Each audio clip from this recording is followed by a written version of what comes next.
Uh, Lata, can you hear me? Yes, I can hear you, Professor Gullein. Um, okay, good morning, good evening there. So Yeah, since we're starting a little bit late, because I have another engagement sure. in I'm one just hour going to and start now. I'm just waiting for okay, one of but my faculty to how attend. how long do you want me to talk, given that we're starting late? Because again, in about an hour, I have to Ye- move to another meeting. Okay, so let's start then. Yeah, but how long do you want me to speak for? That will be for 50 minutes and 10 minutes for the question and answers. Okay, perfect. Thank Yes, you. yeah.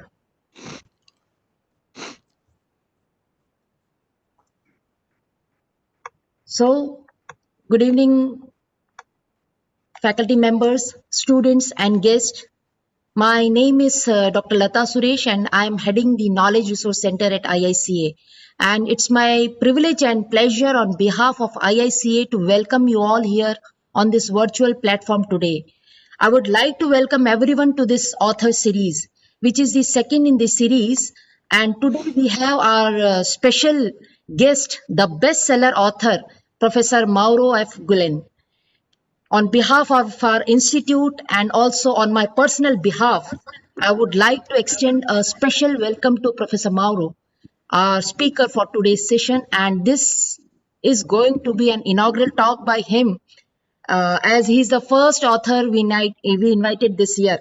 So happy New Year to you as well. He's the bestseller author and his books are extremely popular. Thank you, Professor Gillen, for sparing your time for us and accepting our invitation to interact with our students and faculty members.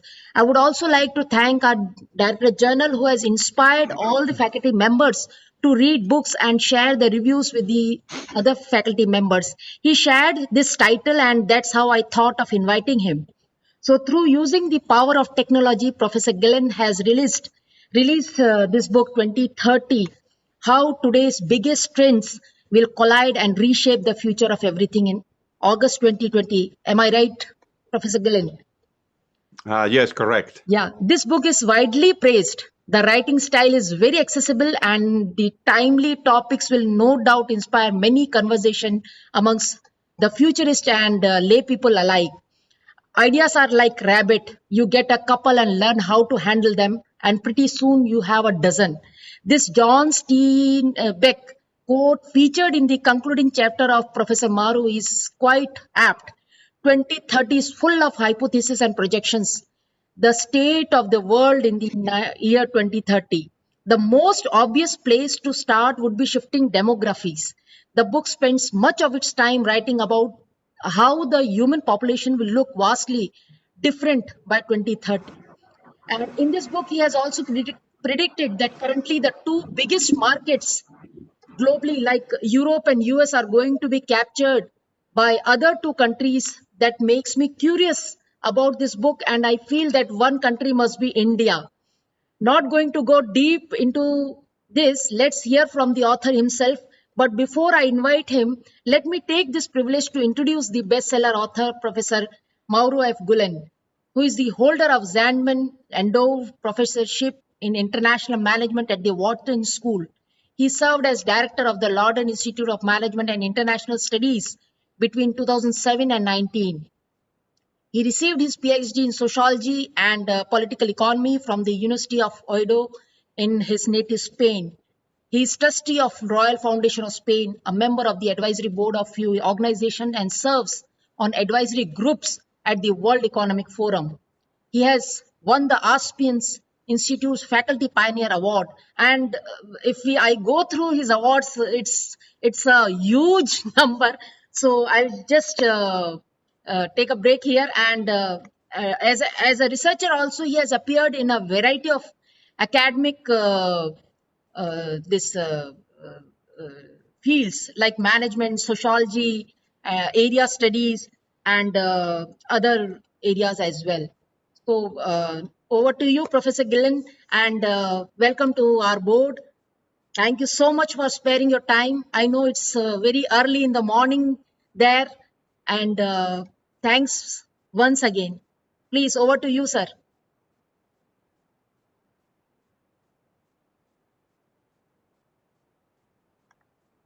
Yes.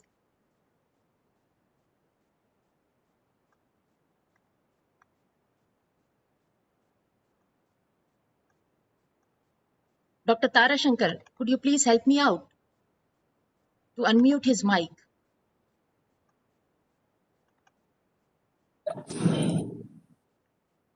Yeah, just a moment. Yeah, please. Thank you.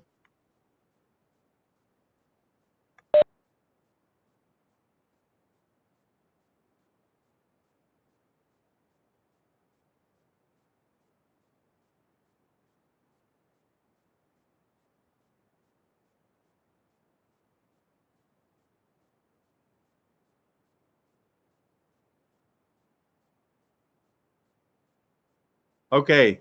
Can you hear me now, Dr. Yes, please. Suresh? Okay.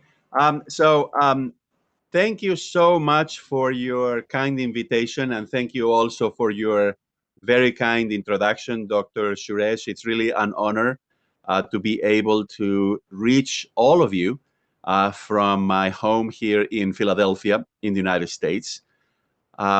It is, of course, I think, one of the positive outcomes of this pandemic that we all have learned to use technology in a different way. And now it seems as if while we cannot travel, we are closer to one another thanks to these new technologies and how widely used they have become. And this observation that I'm just making, I think, is a very good starting point for my presentation today, in the sense that we are going in the world, in India, here in the United States, everywhere, through a major transformation. There are so many things that are changing in terms of the population, in terms of the economy, in terms of course, politics, and also, as I just mentioned, in terms of the use of technology. And that is exactly the reason why I decided about 6 years ago to write this book.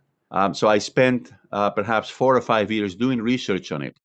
But while I was doing research, I was also making presentations. I was speaking to audiences such as yours, and I was essentially trying to get a sense as to what people are thinking in terms of what the future will bring. And I was detecting at the time that people in my audiences were becoming quite anxious. And I'm talking about, again, 5 or 6 years ago, so the year 2015 or so. And they were anxious because I think our instinct as human beings is to become concerned about big transformations. When so many things are moving, when so many things seem to be out of whack, our first response as human beings is to be apprehensive about it, to be concerned, to be worried. And I would like today to actually send a far more optimistic message than that, in the sense that, yes, it's true that we're going through a lot of transformations. It's true that the world in 10 years from now will be completely different from the world that we have today. But I see opportunity in all of these changes, in all of these transformations. And that is, I think, the positive message that my book sends.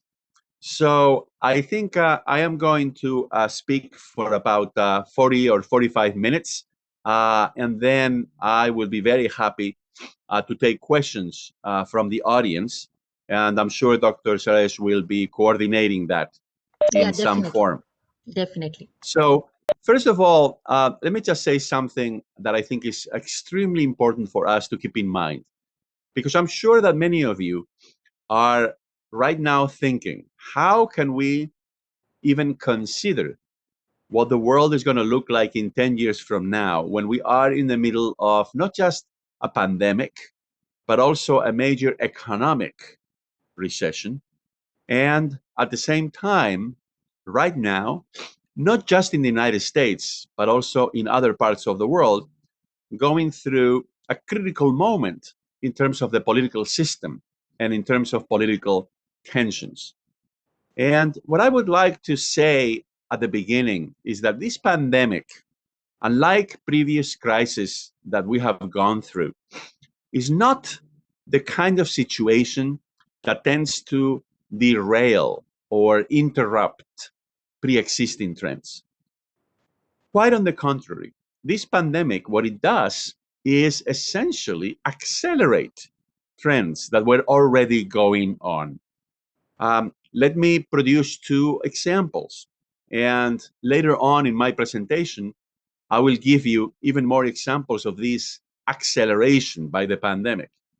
I think the most obvious example of an acceleration of a pre-existing trend as a result of this pandemic has to do with the use of technology, as I was saying earlier. So there are many people who were reluctant to use technology before this pandemic. There are many companies, especially smaller ones, that were not using technology to the extent that they could use it before the pandemic. And the pandemic, of course, has imposed on us, out of necessity, the use of technology. We're using technology now to learn, to play, to work remotely, also to entertain ourselves, and quite importantly, to shop, right? To secure the goods and the services that we need. So, in other words, this pandemic has accelerated one very important pre existing trend, which is technology. But let me offer you a second example. The pandemic has also accelerated another trend, in this case, a negative one, which is the trend towards inequality in the world, which, as you know, is something that has been creating quite a few frictions. So, once again, and I will offer more examples in a few minutes, this pandemic is essentially a great accelerator. So, when I think about the book that I've written, the title, as you know, is 2030, and I will justify that title in a moment. When we're thinking about the future in terms of how this pandemic may affect it, what we need to take into consideration is that as the great accelerator that this pandemic is, the future is arriving much, much faster.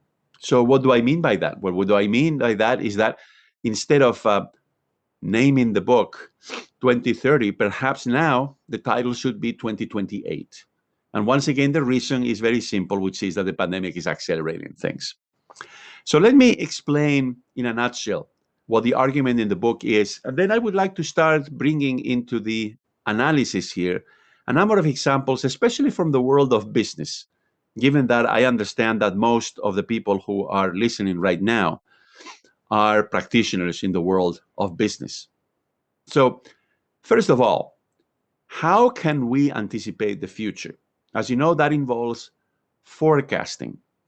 And there are many different ways of engaging in forecasting, in trying to predict what the future will bring. The methodology that I use in the book is relatively simple. I essentially take two steps. The first one is I follow the babies. What do I mean by that? I mean, I study demographic or population trends very carefully. Now, why is that important? Well, that's important because the babies that were born 5 years ago, the babies that are being born today, are the consumers of the future. And so, if we want to understand the evolution of consumer markets, of financial markets, of business, of the economy as a whole, I think it's extremely important to get a sense as to what's going on with the number of babies in different parts of the world. That's the first step. Now, the second step, which is a little bit harder, is to try to anticipate how much money those babies will have in their pockets. And if we can multiply the amount of money that they have in their pockets by how many babies will be born, then we can get a very good sense as to what's going to happen with consumer markets and with financial markets in the future. And that's exactly what I do in the book. So let me begin then with the first step, which is population, which is what's going on with demography. And there are two key things that we need to understand there. The first is that, as you very well know, the number of babies born to each woman on average has been declining everywhere in the world. It has been declining first in Japan, in China, in Europe, in the United States, but it's also declining in India. It's declining in sub-Saharan Africa. It's declining in Latin America. When I was growing up in India, the number of children per woman was 5 or 5.5 on average. But today it's only 2.3. So that number has been dropping very, very quickly. That is the first thing that we need to keep in mind. The second thing that we need to keep in mind is also very, very important, which is that as time goes by, we are living longer and longer and longer. So whereas when I was born, people were expected to live maybe 60 years on average, now that life expectancy is on average 75 years in the most developed parts of the world. And for women, it's even longer than that. So if we put together these two phenomena, the number of babies born, which is falling, and the fact that we're living longer and longer and longer, then we get two very important consequences. The first very important consequence for the future of consumer markets and financial markets is that each generation now is smaller in number than the previous generation.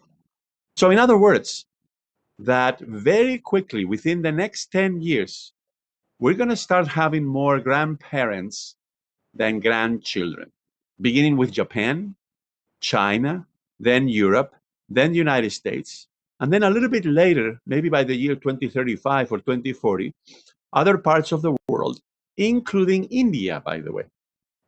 Now, this is incredibly important because you see, companies around the world over the last 100 years have always assumed that the next generation of people, of consumers, would be bigger than the preceding one. And therefore, most of their attention has always been focused on the younger age group of consumers. So no wonder that over the last 10 years, most companies in the world have been focusing very, very strongly on millennials, on those born, roughly speaking, in the 1980s and the 1990s. Well, here's one prediction that I want to make, which is by the year 2030, the biggest consumer group in the market is going to be the population above age 60. And companies, if they want to be successful, brands, if they want to be the best in the market, will have no choice but to start paying attention to that demographic. Now, think about the implications of that. For the last 100 years, product design, marketing, advertising, everything has had the younger consumer in mind. Specifically, consumers in their 20s, in their 30s, maybe in their early 40s in terms of age. I think those customer groups will continue to be important. But once again, as we see that 30 or 40% of the market will be people above the age of 60, more and more companies, more and more brands will start thinking more seriously about that demographic. Now, there's two other very important aspects that I want to bring to your attention. The first is that perhaps we need to reconsider the concept of old and the concept of young. Why do I say that? Well, I just emphasized a moment ago that we're living longer. And now it's not unusual for somebody who lives up to age 60 to have another 25 or 30 years ahead of him or her. Well, the implication is, of course, that in the market we're going to have more of those consumers. But that's not the only implication.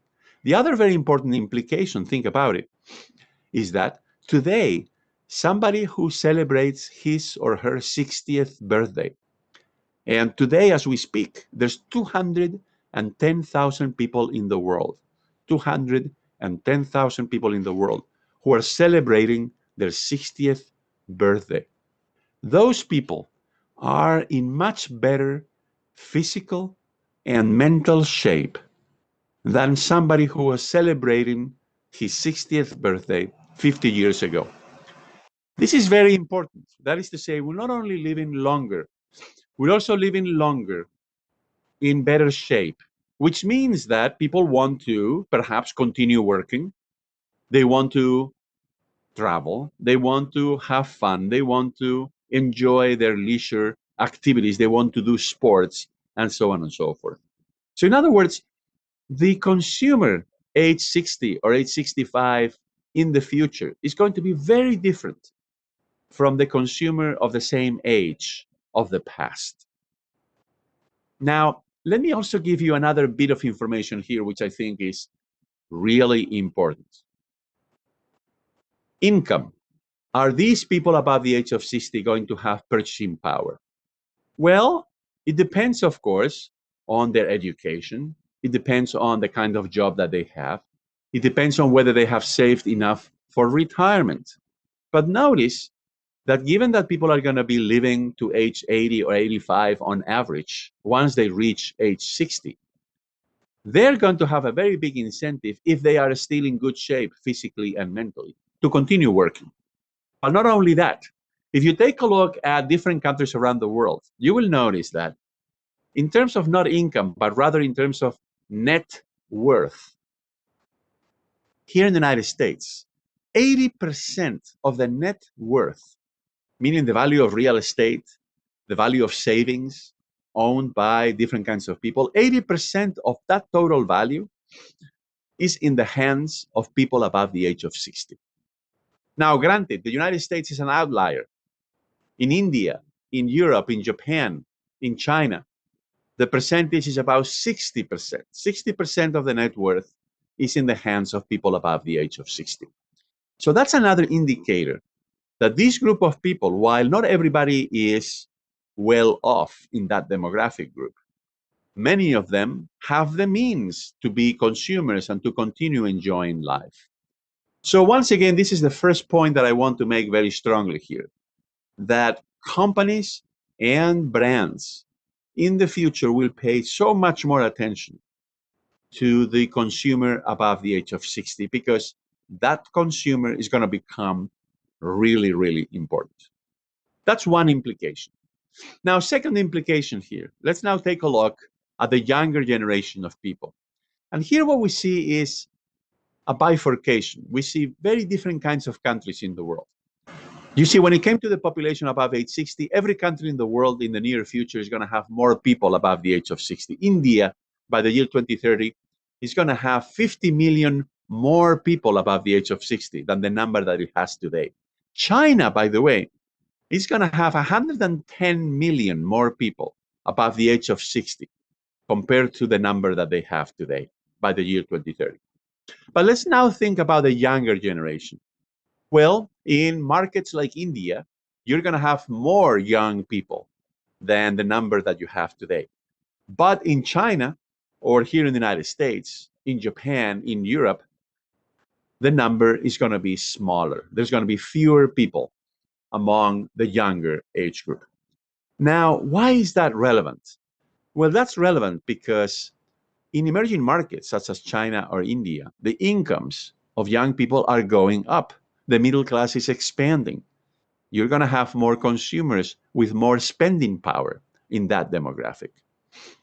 However, the dynamic in the market is going to be very different in China versus India, just to use a simple comparison here.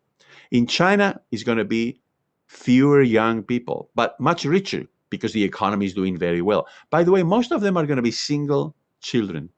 And as you know, there's a big gender imbalance. So 20% more young men than young women. When I talk to American companies that are selling their brands in China, they tell me We are very concerned about the future in China. Why? Well, because those young consumers in China who are single children, 20% more men than women, with increasing incomes, but in terms of their numbers, there's fewer of them in the future. They say they're not going to have a lot of brand loyalty. They are going to be switching brands, exercising their purchasing power. So that is a challenge for companies. However, in India, the situation is very different. You still have a younger generation of people in India for the next 10 years at least that is going to be greater in number than the previous generation. So the market is expanding not just because incomes are rising, but also because the number of young people in India will continue to increase at least for another 10 years or so. That, of course, is the implication, the consequence of the fact that the fertility rate in India is 2.3 children per woman today, whereas in China, as you know, is 1.6, which is below the replacement level of 2 children per woman. Now, there's another thing that I want to say. I always mention in my presentations when I have Americans in the audience, and also when I have people from China in the audience, which happens very frequently. I always tell them, look, it's very clear that another big change in consumer markets by the year 2030 is that China will become the largest consumer market in the world, right? China has a big population and the middle class is growing. So by the year 2030, China is going to have more people above the age. I'm sorry, it's going to have a bigger consumer market in spending power than the American market for the first time. But I also mentioned something else really important, which is that because India has a younger population, because the Indian economy is also growing, and because young people buy automobiles, they buy homes, they buy consumer durables for the house, and so on and so forth. Perhaps not by the year 2030, but by the year 2037, 2038. So, in about 20 years from now, my forecast is that the Indian consumer market will become bigger than China's consumer market. Once again, I am basing that prediction on two trends. One is that India has a younger population than China. And the second one is that India has an economy that is growing. So if India continues to expand its middle class, it will be the largest market in the world. I think, again, in about 20 years from now. Now, what is the implication? So we have both China and India becoming bigger markets, consumer markets, than Europe, than the United States. Well, the implication is also very simple. For the last 100 years, most companies in the world, most brands in the world, were thinking about the American consumer. They were coming up with products and services that were tailored to the needs of the American consumer. That's going to change. Inevitably, the center of attention will be the Chinese consumer and increasingly also the Indian consumer. So that, I think, is what the future will bring in terms of consumer markets. Now, think for a moment about financial markets. A lot of what's going on in financial markets has to do with consumption. Because one very important thing that the banking system or other financial companies do is to provide credit to consumers. Now, the financial markets also provide credit to companies that need to invest in order to cater to the needs of consumers. So financial markets are also going to change. But by far, I think the biggest change in financial markets will have to do with two things that we've already covered. The first is that people are living longer. So people will need their savings to last for a longer period of time. People will have longer time horizons when it comes to investing their savings, investing their pension funds, if they have a pension fund. And the second very important implication, of course, is that maybe people also will change the way in which they live their lives. And let me spend a few minutes on this because I think it's extremely important and goes back to the theme that I was mentioning earlier about this distinction between old and young, which I think is a distinction that is becoming very quickly obsolete, is becoming antiquated. Okay? Let me explain why. In financial markets, there is a theory called the life cycle savings theory, right?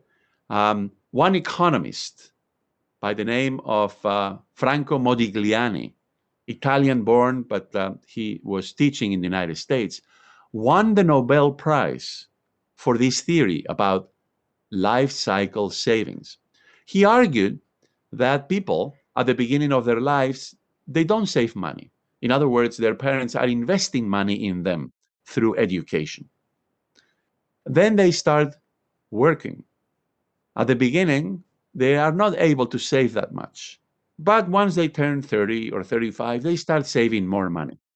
And then they retire by the time they are 64 or 65. And after that, of course, they use their savings, right? So this idea of a life cycle is essentially based on a very peculiar assumption.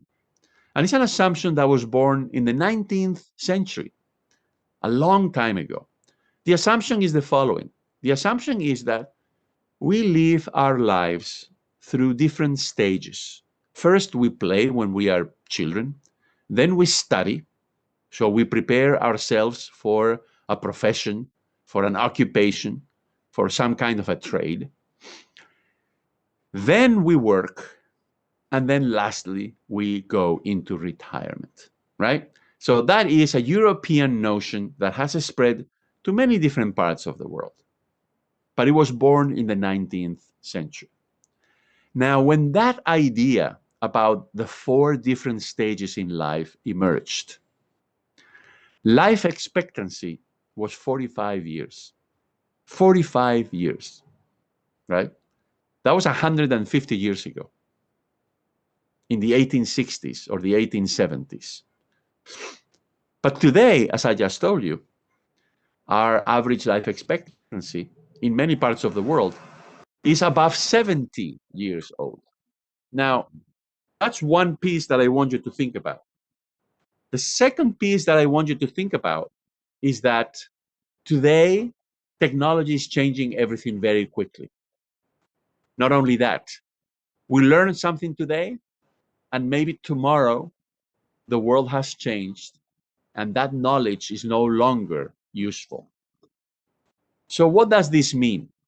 What this means is that I think we're going to have to go back to school several times. Instead of having several jobs over 80 years, I think people are going to have 2 or 3 careers. They're going to start with one profession. If technology changes and that profession no longer is good, then they're going to go back to school and they're going to learn another trade, another profession, another occupation, and so on and so forth.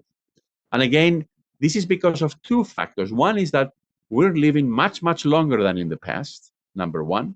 And number two, technology is accelerating change and knowledge is becoming obsolete very, very quickly.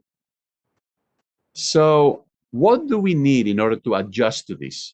Well, we certainly need schools, universities, colleges to change the way they think about what they do. It's not just training young people. It's also training people in their 40s or in their 50s who perhaps need to learn a new trade, a new occupation, a new profession, because what they learned when they were young is no longer useful. And then the second thing is that companies also need to change. Companies will need to rethink the way in which they hire and they train and they retain workers. Once again, because maybe those workers will have more than one career, more than one occupation, more than one trade in which they will perform their duties. So let me speak for another 7 or 8 minutes, and then I will be very happy to start taking questions, because I see that there are many questions in the chat, and many of them are extremely, I think, important to answer. Let me, in closing, talk a little bit more about technology, okay? Because I think this is very high up on our minds. And of course, Indian companies are very, very good at incorporating technology. And I don't think the current boom that we're seeing in the use of technology around the world would be possible without all of those IT companies in India, which are playing a crucial role in terms of the development and the deployment and the use of IT technologies around the world. Okay, so in the book, I dedicate 3 chapters to what's going to happen with technology. And let me just tell you very quickly, and then I will take your questions, about what I see in terms of the future of technology based on those 3 chapters. First of all, the first thing is we are going through an explosion in terms of scientific discoveries and technological breakthroughs in a number of fields. The most obvious one is IT, with artificial intelligence, with big data, with machine learning. But that's not the only one. We also have everything related to bioinformatics and biotechnology, which is an area in which, as you know, Indian companies are extremely competitive. Then we have 3D printing, and we have electric vehicles, and we have what I think is going to be a field that is going to revolutionize everything: nanotechnologies, right? And remember, nanotechnologies are all about how we can come up with better materials. So nanotechnologies involve the molecular and submolecular manipulation of matter to come up with materials that are better suited to our purposes, that are more energy efficient, that last longer, that are more malleable, more flexible, that enable us to make better automobiles and better airplanes, to build homes that are more energy efficient, and so on and so forth. So that, I think, is the first very important thing that we need to consider very carefully right now. There are a number of fields out there. I've mentioned IT, biotechnology, 3D printing, nanotechnologies. The list could be much longer than that, where we are about to see very important breakthroughs.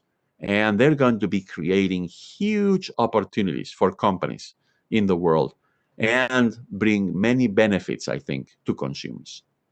That's one point about technology. The second point is about this widely discussed sharing economy, right? And all of the digital platforms, such as the one that we're using right now, WebEx, that essentially enable us to share, enable us to communicate, enable us to work together, to play together, to entertain ourselves together, and also to learn. I think we're only seeing the beginning of the impact of these platforms. I think the impact of these platforms on education is going to be huge. I can tell you right now, I am teaching all of my students remotely. And of course, we are looking forward to the moment in which we can go back to the classroom, to the physical classroom. But I don't think we're going to be teaching 100% in the classroom in the future.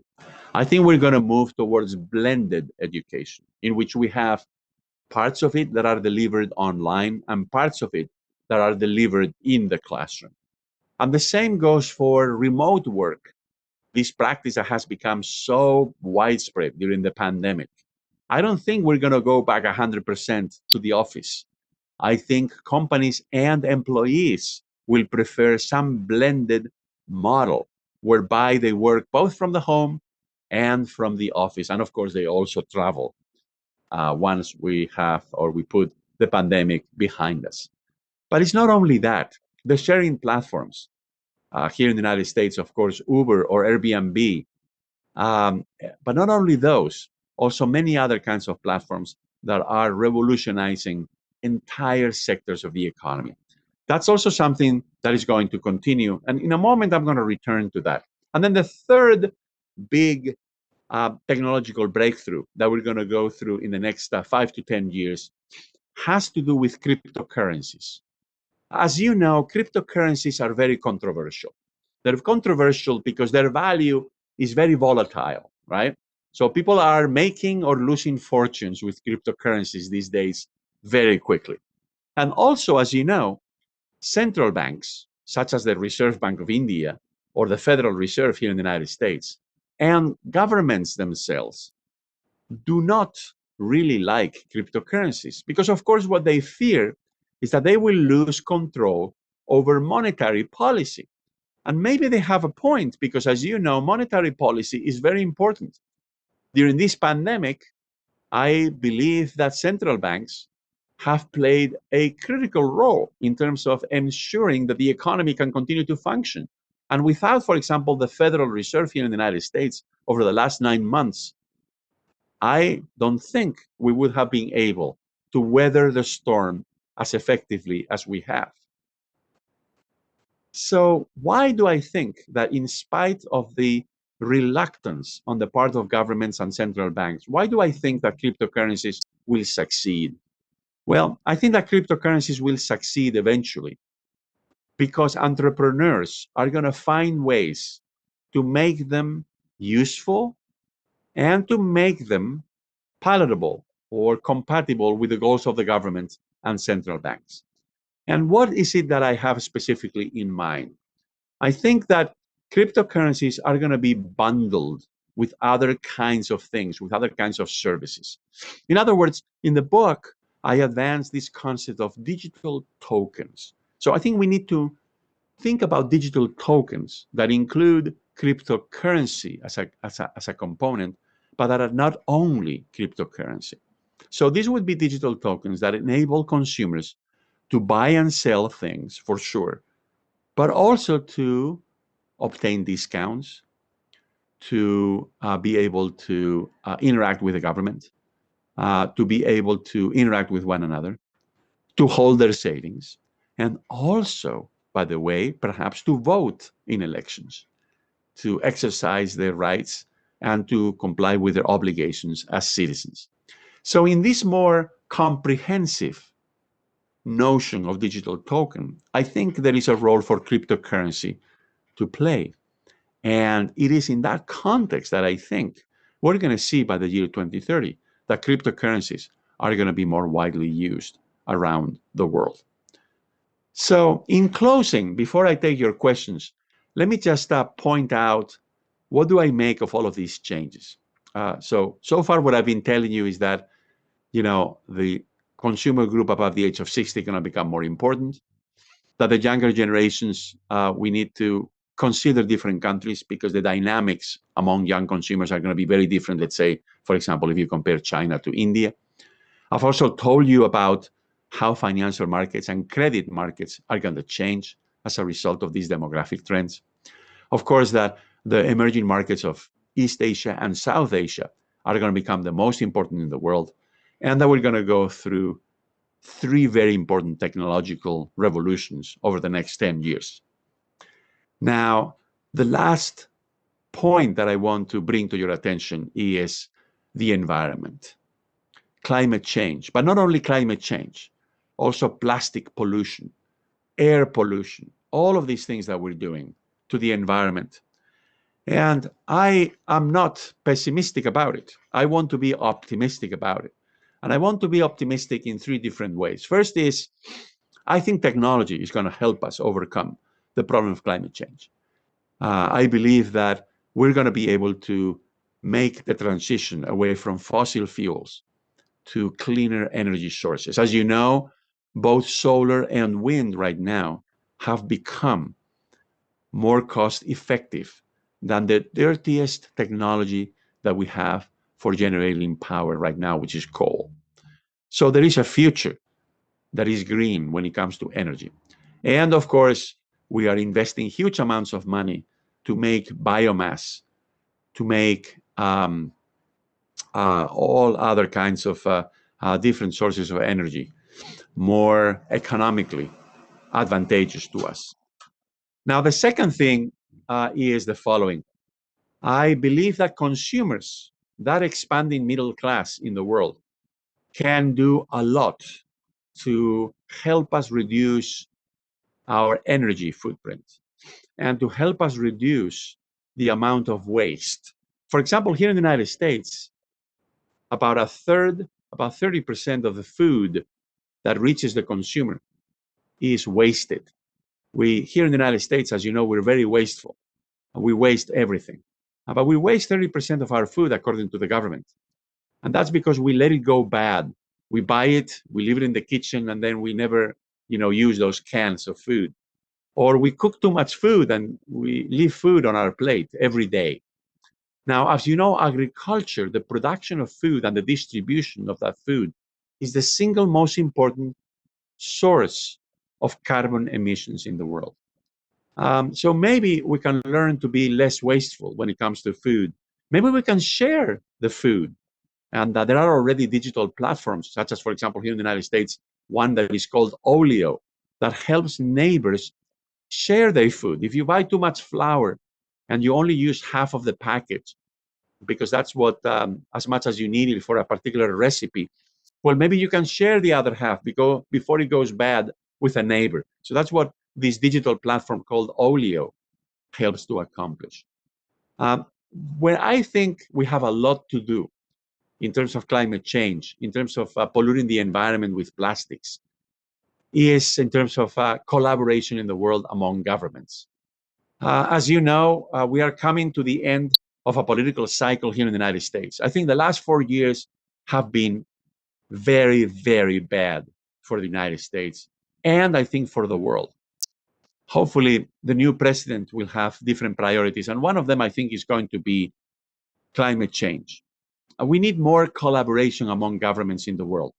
I think to a very large extent, because of the United States, over the last 4 years, we haven't had enough collaboration. And I think it's really important to set the priorities right so that investments can go to changing the way in which our economies are organized in terms of the energy consumption, in terms of plastics, in terms of all of these things that are polluting and that are making it more difficult for us to have a sustainable future. So let me just end with a couple of minutes here, and then I would be very happy to take your questions. So the first thought that I have is, what is it that we need to do in order to adapt, in order to be able to take advantage of the opportunities that I think exist in this rapidly changing world? Well, I think there are 2 points. Point number one is very simple, which is that we cannot deny that change is occurring. I tell people, I tell companies, look, things are changing. Unless you change, you're going to be out of the game within 5 years or 10 years because things are changing very quickly. So that is the first thing that I think we all need to do. And by the way, that also applies to my university, to my business school. We also need to change because if we don't change, we're going to lose our customers, meaning our students. We're going to lose employers because they're going to think that the graduates that we produce are not prepared for the future. So this applies to everyone, including ourselves at universities. And then the second point is also very simple, which is that we need to prepare ourselves for taking advantage of those opportunities. We need to start making decisions now.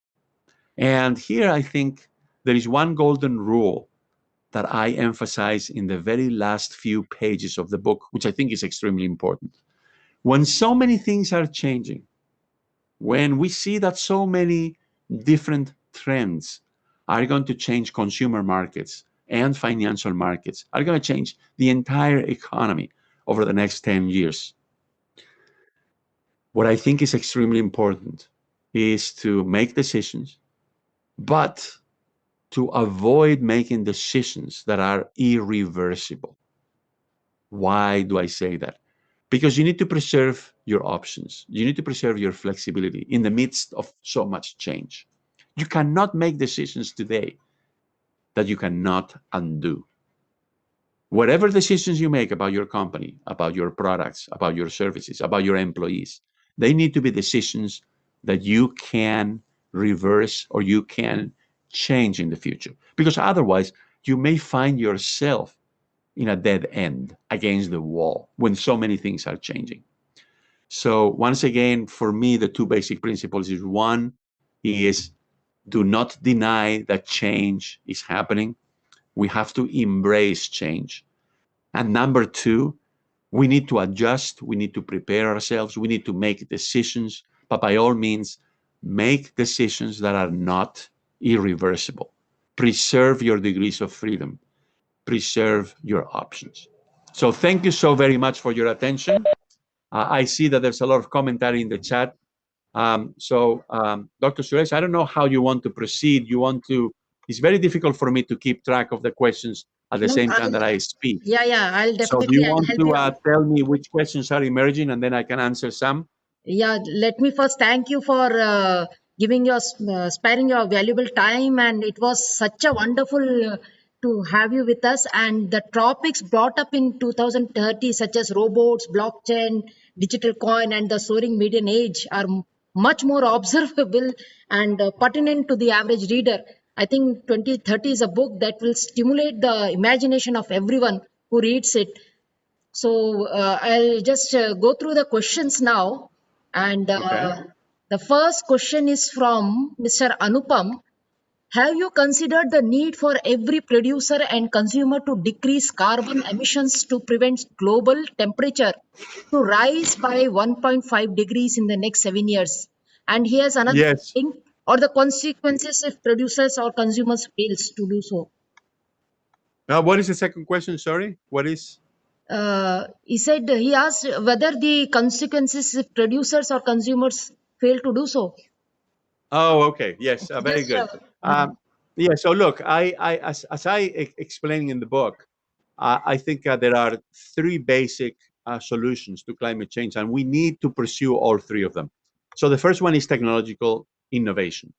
So new sources of energy, becoming more efficient, and so on and so forth. That is the first pillar, the first way in which we can address this very important problem of climate change.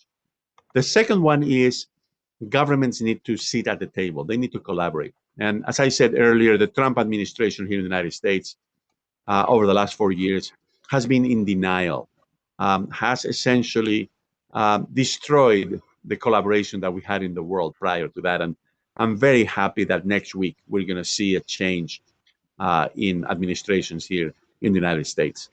But then the third is um, consumer behavior. We need to change the behavior of consumers, and especially consumers in Europe and the United States, especially here in the United States, because we are too wasteful. We waste too much of everything. And I think that by itself, and I have the calculations in the book, could help us reduce carbon emissions by 20%, just if we change consumer behavior. And changing consumer behavior requires education, but it also requires entrepreneurs. As I mentioned earlier, there is this platform called Olio, which helps neighbors here in the United States share the food that they don't use, right, before it goes bad. So I think we need to use every tool at our disposal. We need to use incentives. We need to use persuasion. We need to use education. We need to use everything that we can find to try to address this problem of climate change. And given that you are in India, the audience here is in India, I think it's really important to also mention this. The part of the world that is going to be the most affected by climate change is going to be Southeast Asia and Eastern India, Bangladesh, all of those countries from Eastern India all the way down to Indonesia, right? As you know, in Indonesia, the capital city, Jakarta, gets flooded with salt water very frequently now. And the country has made a very important decision to move a lot of its government to another location. I mean, this is serious. And I think we need to address it as quickly as possible. Now, let me just also answer the question in yet another way, which is that I believe businesses and entrepreneurs have to be part of the solution here. We need companies to be leaders in this. We need companies to also see that the future has to be sustainable. And therefore, they should be looking for products and services that are sustainable. And they should be persuading consumers that it's important to switch to those products and services, to those ways of doing things that are more environmentally friendly.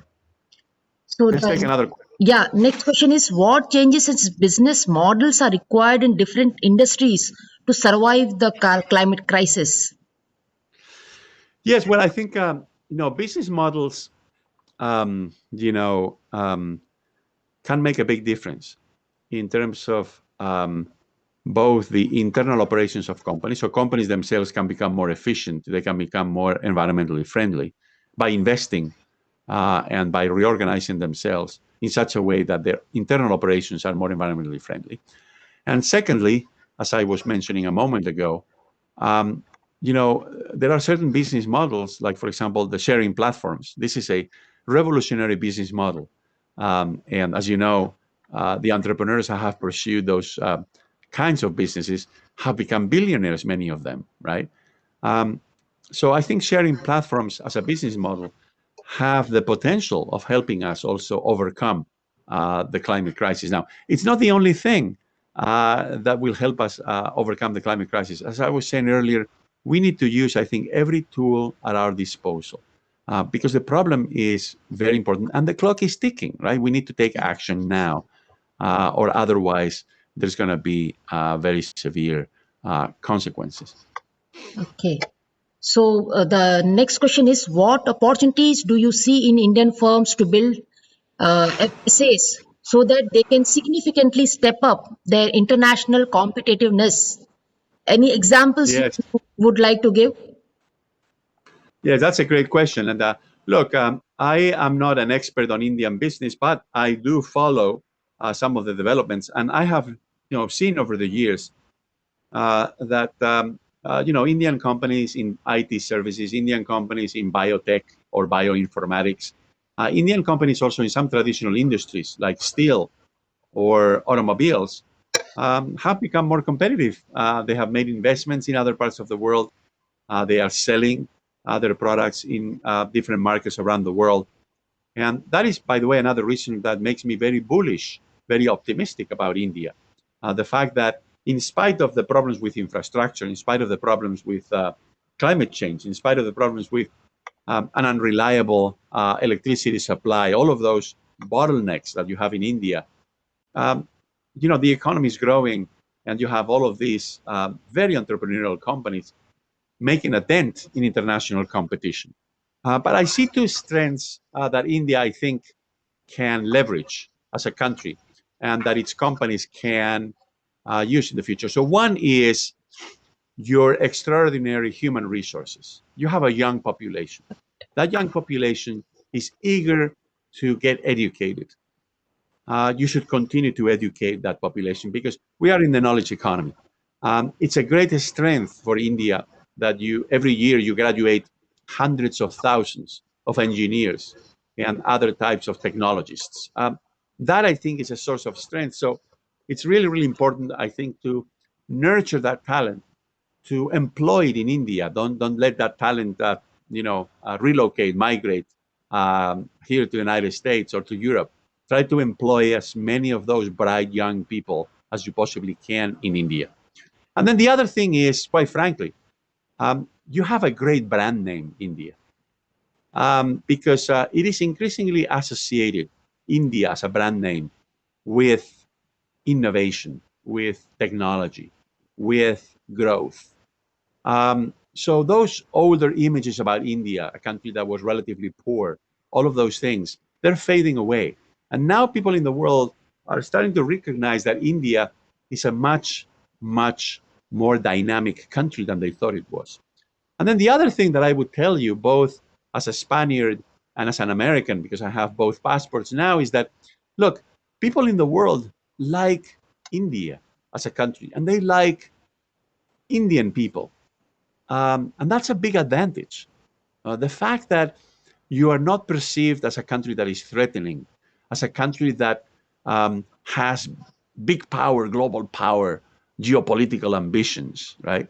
That I think is a big asset as well, meaning that you have I think, a high level of trust. And Indian culture is also greatly admired, I think, in many parts of the world. So I think India has all of the ingredients, to be a force, an economic force, and business force in the world. And by the way, the other thing that, of course, helps you is that uh, your educated people speak English. That's a major advantage, of course. Think about Ireland. Ireland, it's of course a very different kind of country. It's only 5 million people, very small. But you see, Ireland was very poor. And today, Ireland is richer than the UK. The per capita income of Ireland is higher than that of the UK. So I'm not saying that India can follow the path that Ireland has followed, but look, what Ireland did was bet very strongly on IT, on pharmaceuticals, on financial services. They educated their population, and they've been leveraging that advantage. They speak English. They're very open to the global economy, and they are now extremely competitive. So that's the other thing that I wanted to mention. I think India needs to open up, and I know that the business sector wants to open up. You need to expose yourselves to competition, even in your own domestic market, because that will force you to become even more competitive. That will force you to improve, to innovate. People will work harder. And that's always going to, in the end, result in positive outcomes. So the next question is, it is about the technology. Is technology going to help reduce the widening income disparity across the globe? Or are we going to see more and more social unrest? Yes, this is a very important question. And unfortunately, technology normally creates inequality. The reason is very simple, which is that some people get to use the technology first. Some people are better at using the technology because maybe they're more educated. And so technology has this effect normally of widening inequality. Now, we also have another problem, as you know, which is robotics, automation, artificial intelligence. There's no question that there will be many jobs disappearing over the next few years because of automation, because of robotics, because of artificial intelligence. And by the way, that will include some jobs in the IT industry. I mean, right now we have human beings programming machines, but the machines in the future will be programmed by other machines, right? So I think we need to be very careful about this. And um, at least here in the United States and in Europe, I think the time has come for the country to have a national debate, a national conversation about what all of this means. And perhaps what it means is that the government will have to guarantee a basic income, because we may have technological unemployment. And by the way, going back to a point that I made earlier, this is why it's so important for us to think that people in their 40s, people in their 50s, when they see that their jobs are disappearing because of technology, because of automation, we need to be able to send those people back to school so that they can learn another occupation, they can learn another trade. We need to have that capability. And right now, we don't have it. It's very difficult for people in their 50s to go back to school. And I think increasingly in the future, because of precisely technological change, we're going to have to do much more of that. Oh, great. So with AI pushing out human workforce from an increasing number of areas, how people will protect their incomes and standards of living in the future? It may not be possible to upskill or reskill the vast number of affected multitudes. So Yeah. this is related to the question, the answer you have given right now. Yes, no, absolutely. And by the way, let me just expand on the question to include businesses. You see, the mistake that we could make right now, in the midst of this pandemic, in the midst of technological change, is to go too far in the direction of helping businesses or individuals who are suffering. And I say this because you see, the market economy works because you have innovation, you have entrepreneurs, but it also works because you have a mechanism that selects the losing ideas, the losing businesses, and makes them exit, right? You need both. You need innovation, you need entrepreneurship, but you also need the market to say this works and this doesn't work. Right. And so we have to find a balance there between helping people and helping businesses in ways that contribute to competitiveness, but without destroying that mechanism in the market that decides, right, things that are not working and therefore should disappear. So we need to strike a balance. But I think the most important thing is that we cannot leave people behind. I think many of the political frictions that we've seen in the world over the last 20 years have been because we forgot about those people, especially people in their 40s, in their 50s, who were displaced. You see, let me just give you a very concrete example. The people who voted for President Trump here in the United States, the people who vote for similar, populist leaders in other parts of the world are people who, you know, the base, right? The people who are unconditional, who feel threatened by what's going on in the world, who feel threatened by technological change, who fear that their jobs will be gone, who fear that the system is not working for them. Those are the people who created Trump as a president, whom I think has been a disaster, right? And I think these days, and especially last week, we saw the full implications of this here in the United States, in Washington, D.C. So I think what is really important for the future is for all of us to understand that if we forget about the people who lose because of technological change, because of globalization, then that is a recipe for disaster. We need to avoid that mistake that we have made over the last 10 or 20 years. So there are a lot many questions, and your session was so interesting. It seems that I am taking the last question because I know you have to Yeah. attend another meeting. So the Yeah. last question is: inclusive growth is very important, and difference between haves and have-nots need to be reduced. What is your prediction on this? Well, look, as I said at the beginning, inequality is one of these trends that has been going on for a while and that the pandemic is accelerating. And look, I strongly believe that the best solution to inequality is economic growth. But that economic growth has to be inclusive. And when we're going through so many transformations, what you see is that you have a lot of creation of new industries, of new companies, of new jobs. But you also have a lot of distraction, right? Because of technological change of industries. Some industries are disappearing because of technological change. You also see companies going bankrupt, and you see jobs being destroyed. So again, that is the essence of the market. The market works, the market economy works because you have creation and you have distraction at the same time. But I think politically, right, governments should be ready to help those people who are affected, but not help in the sense of subsidizing them, help in the sense of giving them opportunities, especially opportunities to find another kind of job. And that is what we have completely, forgotten, and we have failed over the last 20 years. We haven't been able to do that. And I also believe, and let me just say this in closing, that business and companies have a role to play in this. I mean, we need companies to transform themselves. We need companies to be flexible. And I think the business sector has a role to play in this. The business sector is part of the solution. So the government cannot do it by itself. So I'm also a strong believer in collaboration between government and business. The government shouldn't be doing everything. we also need businesses to do things.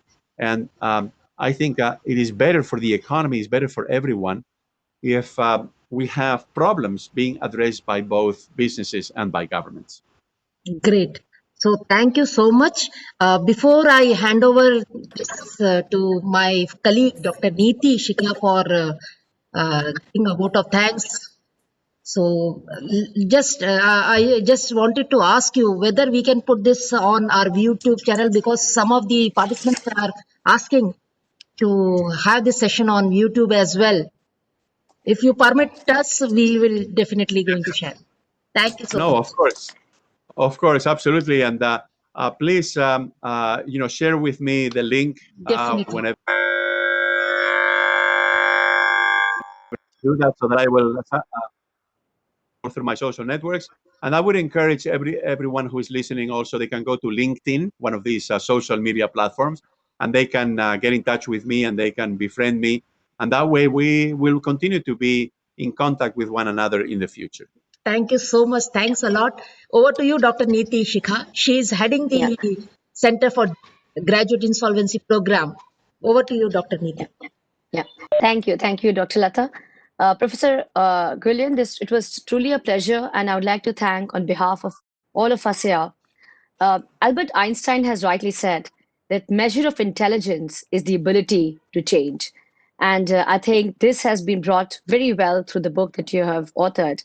Uh, the world is changing rapidly right in front of us, and you have forced us to take a pause from our life and look at how things are changing, how society is going through a morphosis, and your insights on the population, how it's changing in different countries, your insights on how the investment behavior is changing, how consumer behavior would change in future.